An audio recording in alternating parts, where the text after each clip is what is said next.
Hi everybody, this is Brian Seymour, Director of Instructional Technology with Pickerington Local School District. I'd like to welcome you to our first Technology Snapshot, where we'll do one of these every single week, and we will be showing off 3 apps that you can use on your iPad or on your computer to be able to enhance student achievement and student growth in your classroom. So these 3 that we're going to do today, one will be on instructional, one will be on personal growth, and one will be on classroom management. So to get started with, the first app that we're going to talk about today is an app called EduCreations. It's the one right there in the middle. So with EduCreations, when you open it up, it's a simple whiteboard app that does some really kind of cool things that allows every single kid that has an iPad in your classroom to have a digital whiteboard in front of them. So if you notice along the top, there is a pencil and there is an eraser. Those are your 2 main things. And then below that, you have a whole bunch of different colors that you can choose from. So, and then all you can do is just start to write,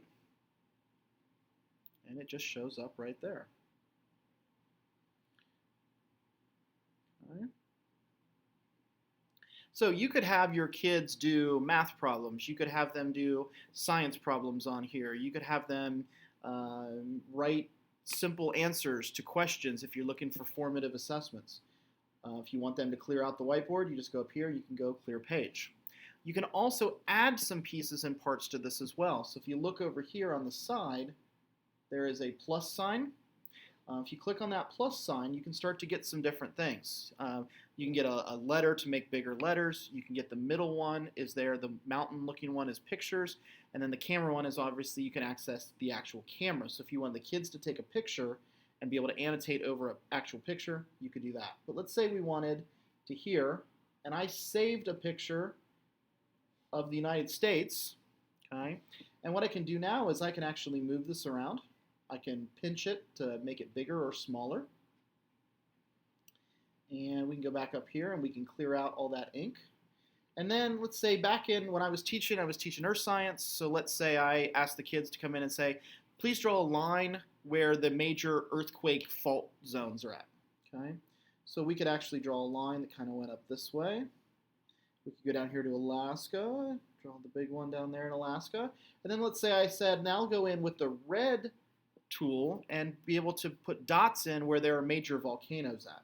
So we could put here, we could put some of them up here in Washington, Oregon, a couple of them down here in Alaska, and then obviously the big ones down there in Hawaii.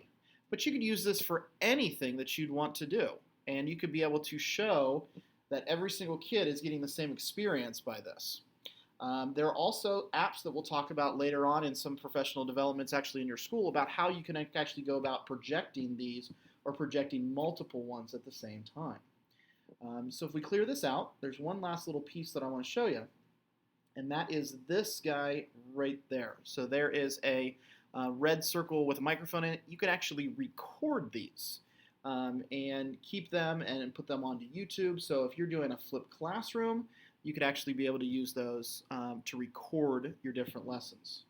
Okay? So that is EduCreations.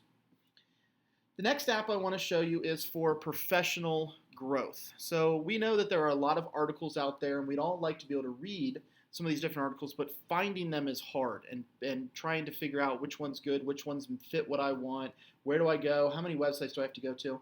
Well, this little app here in green called Zite will do all that for you.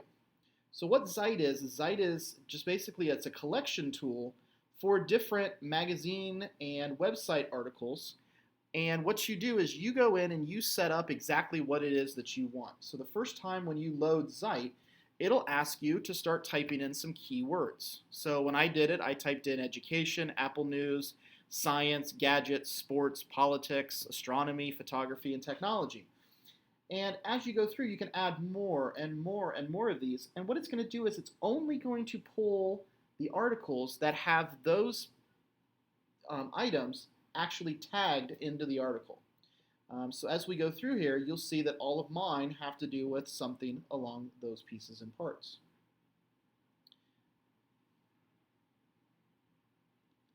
All right, so there's a good article. How iPads can refresh traditional classrooms. This is kind of what we're talking about right now. So you click on that article, it actually pulls you right to that web page, and now you can actually read that article. Let's say I think, hey, this is a really good article. I really like this. I want to keep it. So if you go down here to the bottom, there's a little box with an arrow coming out of it. And if you click on that and click on more, it actually gives you all of the ways that you can share this. So you can copy it, email it, open it in Safari, AirDrop, SMS. You can go down here to Evernote, Twitter, Facebook, Instagram, blah, blah, blah, blah, blah. So let's say I want to go to Twitter and I want to tweet this out. So this has got a education, so I'm going to add an hashtag edtech to it and then post it. And now I've just sent it. Oh, looks like we got a problem here. Anyway, it works for most of the point. So as you go through here, there are multiple different articles that come up. Here's a good one on differentiated instruction. So you can kind of see some different examples of what is differentiated instruction and how you can use differentiated instruction in your classroom. So once again, this is called Zeit, and it is your own personal magazine, and you can add whatever articles or whatever things you want to that quick list, and it'll only pull those articles that is relevant to what it is that you have set up personally in your account. The last one is our classroom management app for the week. This is a fun little app. This is called Too Noisy. It's the one up there in the upper right-hand corner. And this is just the light version. It's the free version. There is a paid version of this, but the free version works perfectly fine. And all this is it's a decibel reader. So what it does is it detects how loud your class is actually talking and how loud an individual is talking. So as we get louder and louder and louder, you can see the background changes and the smiley face goes from, oh, that's a good volume, to, hey, it's really, really noisy in here. And as we change this, we'll notice that the sensitivity, you can change that. So if we want more sensitivity, we can change that, and then it's a little bit easier to get it a little bit higher. And what I've used this in the past for is I've used it as kind of a self-monitoring. I wanted my kids to be talking. I wanted my kids to be out of their seats, walking around, interacting, collaborating with their peers. But I knew sometimes they took it to a little bit too far and it got a little bit too noisy. So you could have this up in the front of the room, high enough that everybody can see. You could project it, and then the kids can kind of self-monitor themselves that they don't want to get into that red zone where the smiley face changes to a frowny face. So kind of a fun, nice little classroom management app that's free. So there it is, our first session of the technology snapshots. We'll be back again next week with 3 more apps that hopefully will find their way into your classroom. So once again, this is Brian Seymour, Director of Instructional Technology with Pickerington Local School District. I hope you enjoyed this, and we'll see you next week. Thank you.